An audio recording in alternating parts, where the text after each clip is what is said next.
दृश्य एक छोटी सी झोपड़ी। रामू हल की मरम्मत कर रहा है। सीता चूल्हे पर रोटी बना रही है। सीता चिंतित होकर, रामू, कल से बरसात शुरू होने वाली है।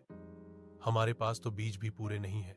रामू मुस्कुराकर, चिंता मत कर सीता, भगवान पर भरोसा रख। मेहनत करने वाले का कभी नुकसान नहीं होता। मैं बाबू साहब से कुछ बीज उधार ले आता हूं। दृश्य 2। रामू बाबू साहब के घर पर। रामू, नमस्ते बाबू साहब, थोड़े बीज उधार चाहिए। फसल अच्छी हो गई तो सब चुका दूंगा। बाबू साहब हंसते हुए, उधार? पिछली बार का पैसा चुका दिया क्या? ठीक है, बीज ले जा, लेकिन इस बार खेत की आधी फसल मेरी होगी। रामू दुखी होकर, ठीक है बाबू साहब, मुझे तो बस अपने परिवार का पेट भरना है। दृश्य 3। खेत में रामू दिन रात मेहनत करता है। सूरज की गर्मी, बारिश की बूंदें सब सह लेता है। संवेदक नरेटर। रामू बिना रुके मेहनत करता रहा।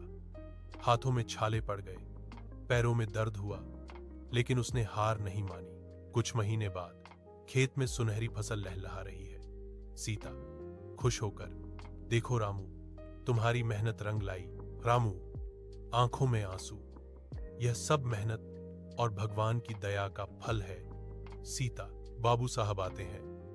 बाबू साहब, मैं अपनी आधी फसल लेने आया हूं। मुखिया जी प्रवेश करते हुए, रुकिए बाबू साहब, अब गांव में नया नियम है, जो अपनी जमीन पर मेहनत करेगा फसल उसी की होगी।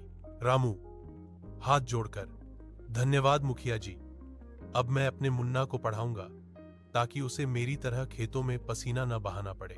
संवेदक। गरीब रामू ने साबित कर दिया कि सच्ची मेहनत कभी व्यर्थ नहीं जाती। मेहनत ही इंसान की सबसे बड़ी पूंजी है। पर्दा गिरता है, मधुर संगीत बजता है।